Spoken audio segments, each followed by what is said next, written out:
Today we're going to be going back over the S22 Ultra and having a look what it's like in 2024. Let's get into it. So I've been using the S22 Ultra for a week now, along with my iPhone 14 Pro Max.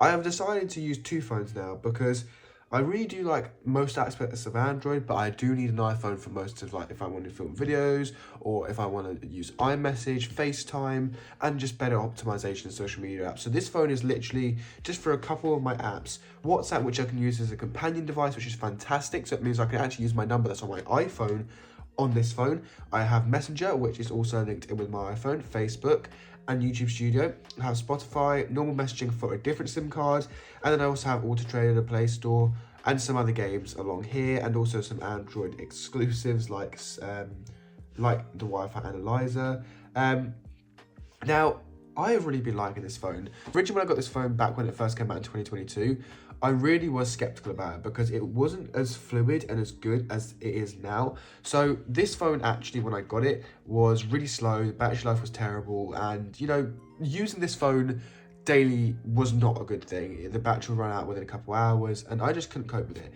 But I then used it for a bit because I had to, and I then switched to Pixel. I then gave this to my friend, and yeah, it's been used ever since, and now I went back. I kind of wanted to give it another go, see what it was like, but it was stuck on a beta software of, like, I think Android 13, and now we're on Android almost 15. I kind of want to give it another go, so I completely wiped it, got rid of the beta software, and now it is on the latest version of Android, and it runs so smooth. It doesn't actually slow down. It's pretty quick and responsive, and using this phone as a second phone, not as my primary device, does mean that the battery life isn't really noticeable. Like 71% at the end of the day isn't that bad, but my screen time has not been very high. So as we can see here, I have actually only had 22 minutes on this device today because I haven't actually really needed to use it much.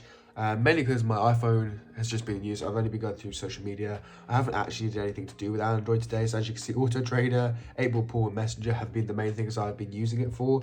If we do look at a couple of days beforehand, I think that it will be slightly higher just because, you know, this phone does get used on different kind of times throughout the week. So on Saturday, I used it for an hour. So you can see here that throughout the week, it kind of does vary. So I have had about an hour and a half on average on most days, and that is literally it. So, you know, that is all that it has really been used for. Now, I would say one thing I love about Android that, you know, I've been focusing on the S24, and I had that for a week, and that review will be coming out hopefully on Monday. And this, you know, Gboard is just such a nice keyboard. I love it. I mean, I can get it on my iPhone, but it's just not as good as I don't think. I think, you know, the Android keyboard that comes with Samsung phones is not fantastic, and Gboard just really steps up, makes it a lot better, and I personally think that, you know, makes this experience a whole lot better. Not to mention that the cameras on this phone are actually pretty decent as well. Now, I've taken a couple pictures of my cat. This was on, I think, near the 10 times zoom camera. So this is like the third camera on the back of the phone. That's absolutely fantastic. I then also took this other picture of my cat, and you can just tell that the natural blur on this phone looks fantastic. It doesn't try and put too much AI into everything, and it looks good. Now, one thing I have noticed is this phone does have a weird rattle. Now, I don't know if that's from the camera on the back where when I dropped it, I don't know if that's from where I dropped it, it's just kind of made it all crazy. But yeah, I did notice that. The fingerprint sensor also isn't fantastic 100% of the time. But we do have to talk about the S Pen. So the S Pen is obviously on this device, and for me, this has just been a very good tool to just use for my ADHD and just click it. It does help you get around the phone, I guess, but it doesn't really do much. Most people won't tend to use this unless you just, I guess, want to write down a quick note, or, you know, you just want to, I mean, I only really use it if I want to write something funny on my phone. So I don't really tend to notice it. I cannot get into this mode. What is going on? There we go. So now I'm in this mode. You can just draw quickly when the phone is locked. You can do whatever. You can have infinite pages. You know, it doesn't look too bad. It's all right. It's very, very responsive. It's the S Pen that everyone knows and loves. And you can use this across all of your devices that do support an S Pen.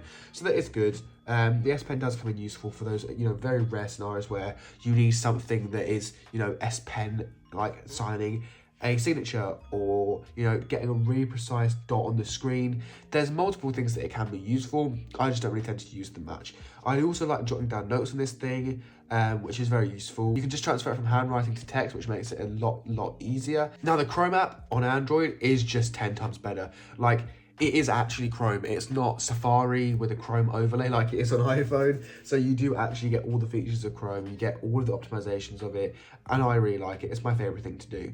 Now, one thing that I have noticed that I will also put into the S24 review is that gesture control just isn't as good. So on this phone, I've been using the buttons like how it was designed to be used. So, you know, home, back, multitasking. And the main reason for that is just because I've noticed using gesture controls around Android does not work great. Like, if I'm being honest, buttons are just the best way to use Android, because when you use gestures, it sounds stupid, but I think it kind of throws off the software because it doesn't give it a chance to actually do the animation. Whereas it does it for you on here, you're actually forcing the animation. So for example, if we open the Play Store and we click home, it does the animation by itself. Whereas if you're swiping up, it has to kind of delay the animation. I'll show that now. So as you can see, go around here with gestures. So if we go back on the Play Store and we swipe up, you will notice that it kind of is a bit different. There's a bit of a lag, a bit of a delay. Now, I personally think that this is just because Android isn't optimized, and the more apps you have open, the worse it actually does get. So for example, if we open my clock app here, we've got a swipe back from this side, you can then swipe up.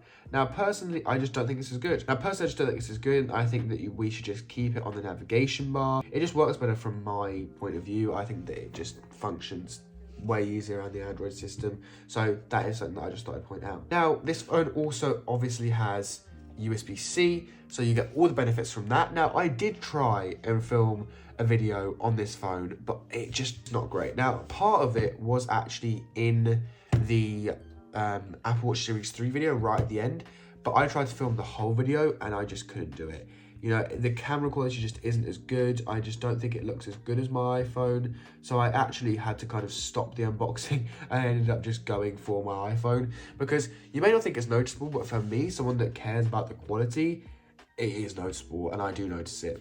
Now, as you will also notice, I also have the option available for a landscape home screen. So if I want to do all of my work in landscape, I can, and it works so much better. I prefer it, and I genuinely think that, you know, iPhone needs to bring this, because you may think this is stupid, but in those rare scenarios where you just want to use your phone in landscape, it makes it so much nicer. Now, obviously, you get all the benefits of Android and being able to install themes if you want to, being able to have your own software on here. Me, personally, I like to keep Android stock. I like the way that Samsung does their design. I think it looks good, and I quite like it. Now, the only one last thing I haven't covered is the front-facing camera. So the front-facing camera is pretty mid. It's not great. And I personally think that, you know, if you do want a better front-facing camera, the iPhone is going to do it. But it does beg the question. If I was in a situation now where I could either go and get the new A53 or I could go and get the S22 Ultra, I don't know what I'd do, because, you know, this is a great flagship phone and you get high quality cameras, high quality fingerprint sensors, you get high quality S Pen, you get high quality build of proper glass on the back, glass on the front. But it was obviously a 2-year-old phone. But it does beg the question, should you get a mid-range phone or an old top-range phone? Now, I'm still yet to answer this question. I think I'm going to answer this question in my S24 video when we go over a new flagship, mid-range, and then back to this phone, because I genuinely do think it's an interesting debate. But if you did enjoy this video, please make sure to like and subscribe. It's been Harry. I'm out. Peace.